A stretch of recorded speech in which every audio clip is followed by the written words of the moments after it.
हासिल करना बायरे सिंचाराव सार्वभौम आकारमानि बांगै दंग आबोनो मोथाकना बागै हास्ते हा पन्चायत नामनि सुख सामुं खाय दंग आबोनि यागलफान बाक्सा बाक्सा थायो हासिनि बुखाक्ति सामुं खाजिर तंखो असामुं तांजे तंमारकनो तांगानि बागै बुखु खुंना नाका AICC नि आदं ब्रिजित सिंहा फासारा आगरतला कांग्रेस भवन कक्तमा थुनरिं कुथुमं क्लाय साका ताबुनि जरावा साखाम नायमुं तेबो दररिवै नायनानै नांगौ ताबुक तिनजाराव हासिव जे तमुंनु जगै तंका आबो चबा खाना करे मुंसा लामा करे हासिव BJP हापां फाइपुनि सिमिना हासिव जुदा जुदा थायो कांग्रेस पार्टीनि हाबा नागदक बरनि याफो चबखा आबोना हायना देसे किफिदिनि बागै बिरजि सिंहातिनि कक्तमा थुनरिं बिसुन्तिके BJP हापना कयखा তিনি जुदा जुदा কক বর্তমান তৈরি কক তোমার থুনারং সাইট নারিকা স্বাস্থ্য পরিষেবার প্রয়োজনীয় সমস্ত আনুষঙ্গিক এখনো প্রস্তুত করে না এবং এটাতে আমরা খুবই উদ্বিগ্ন।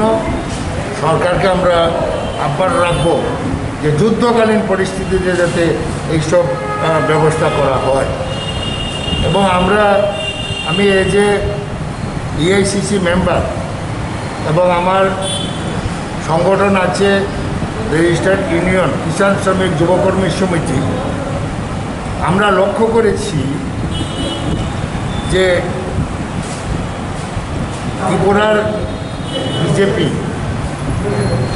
ত্রিপুরার বিজেপি দ্বিচারিতা করছে।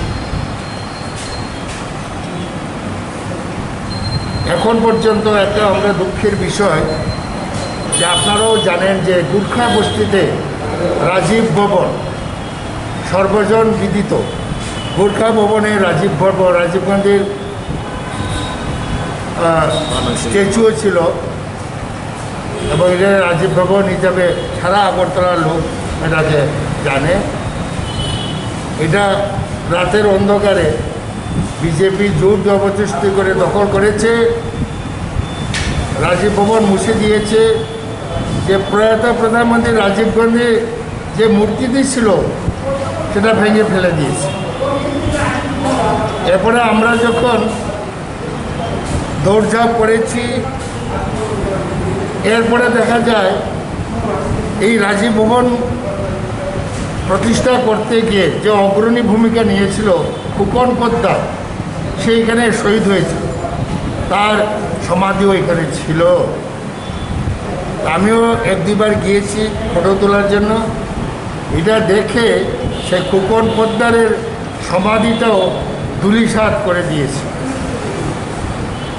এরপরে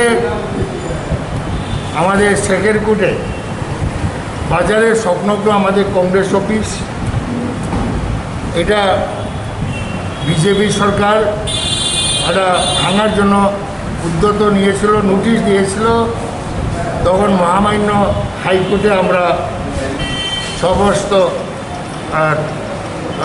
কাগজপত্র নিয়ে আমরা হাজির হয়েছি আদালত। মহামান্য আদালত ভার্ডিক্ট দিয়েছে যে এটা কংগ্রেসের সম্পত্তি, সেখানে ভাঙতে পারেনি, দখল করতে পারেনি। এরপরে আমরা সেখানে নতুন বিল্ডিং করেছি কংগ্রেস ভবন, এটাও বিজেপি দখল করে নিয়েছে। এরপরে কমলপুরে দুতলা ভবন কংগ্রেসের সম্পত্তি। এর আগেও মামলা হয়েছিল অনেক আগে, আজ থেকে 25 বছর আগে।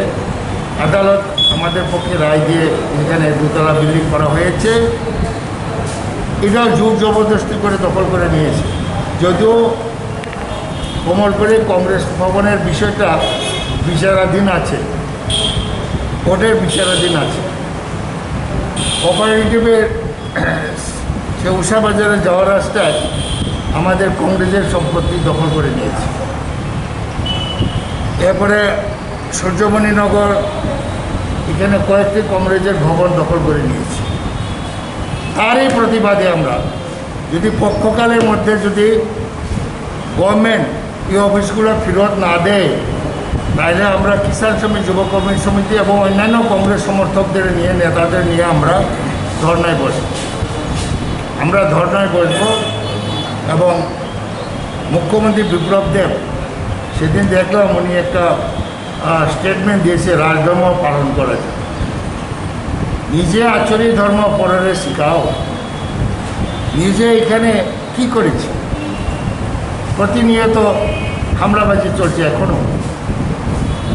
হয়তো এডিসি নির্বাচনের পরে পাল্টা হামলায় পড়েছে বিজেপিরা, কিন্তু এডিসির বাইরে তারা কোনো হামলা করছে। এটা স্টপ করা অত্যন্ত প্রয়োজন।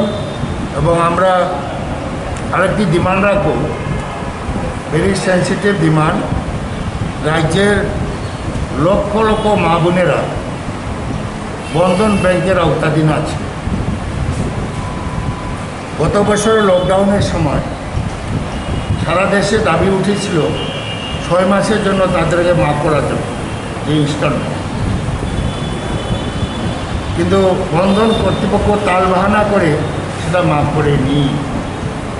এবার আমরা ডিমান্ড করছি কিষাণ সমিতি, যুবকর্মী সমিতি, আমরা ইউনিয়ন থেকে, যে মহিলাদের যারা বন্ধনের ব্যাংকের আওতায় আছে তাদের মিনিমাম 6 মাসের জন্য তাদের সেই ইনস্টলমেন্ট মাফ করতে হবে। এবং আমরা জায়গায় জায়গায় আমরা সেটা ডেপুটেশন দিতে আরম্ভ করব। আরেকটি বিষয়, প্রধানমন্ত্রী নরেন্দ্র মোদী সাহেব বারে বারে চিৎকার করছেন, বলছেন যে মুদ্রা লোন নিয়ে ব্যবসা করার জন্য।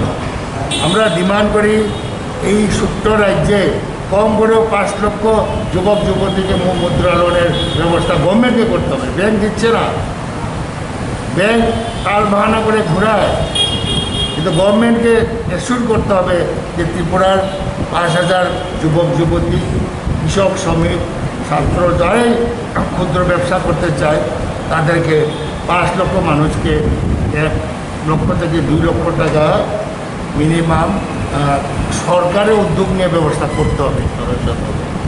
এবং এই সময়ে আমাদের সোনিয়া গান্ধীজি, কংগ্রেস সভানেত্রী, গত লকডাউনের সময়ও দাবি করেছিলেন, চিঠি লিখে প্রাইম মিনিস্টারকে বলেছিলেন 7,500 টাকা করে সেই শ্রমিক কৃষকদের অ্যাকাউন্টে টাকা দেওয়ার জন্য। যে এই সিস্টেম আজকে কার্ফু জারি হচ্ছে, কালকে লকডাউন হতে পারে, যে কোনো পরিস্থিতি হতে পারে, যাতে মানুষ দুবেলা খেতে পারে, একবেলা খেয়ে যেতে বাঁচতে পারে, তার জন্য 7,500 টাকা করে অ্যাকাউন্টে দিতে হবে। এটাও আমাদের ডিমান্ড। এবং আমরা এই 15 দিন অপেক্ষা করব। 15 দিনের মধ্যে যদি এই কংগ্রেস ভবনগুলো ফেরত না দেয় তাহলে আমরা ব্যাপক প্রচার করব, ব্যাপক ধর্ণা শুরু করব, রাজধানী থেকে আগে শুরু করব। ধন্যবাদ। আপনাদের মাধ্যমে আমরা জানতে পারি বা এমনিও আমরা জানি যে ত্রিপুরায় যে প্রাইভেট স্কুলগুলো এবং তারা ক্লাস হচ্ছে না, কিচ্ছু না, অথচ গার্জিয়ানদের কাছ থেকে, ছাত্রছাত্রীদের কাছ থেকে ফিস নিচ্ছে, এটা জিজিয়া কর নিচ্ছে, এটা বন্ধ করতে হবে। এবং আমরা ইমিডিয়েটলি আমরা ডাইরেক্টরের সঙ্গে, এডুকেশন ডাইরেক্টরের সঙ্গে আমরা দেখা করবো, এটা ইমিডিয়েটলি, এবং যা আদায় করেছে সেই টাকাও আবার ফেরত দিতে হবে, যা বেআইনিভাবে আদায় হয়েছে। কারণ গাড়ি চড়ে না, গাড়ির ফিস নিয়েছে, পিকনিক হয় না, পিকনিকের খরচ নিয়েছে, সমস্ত কিছু ছাত্রছাত্রীদের ফেরত দিতে হবে এবং ইমিডিয়েটলি এটা স্টপ করতে হবে। ধন্যবাদ। এটা হলো কোভিড পরিস্থিতি, ভয়াবহ করোনা পরিস্থিতি। এই পরিস্থিতিতে রাজ্য সরকারকে স্বাস্থ্য পরিষেবার যত আনুষঙ্গিক এই পক্ষকালের মধ্যে রেডি করা দরকার। যেহেতু বৈজ্ঞানিকরা বারে বারে বলছে সতর্ক থাকার জন্য।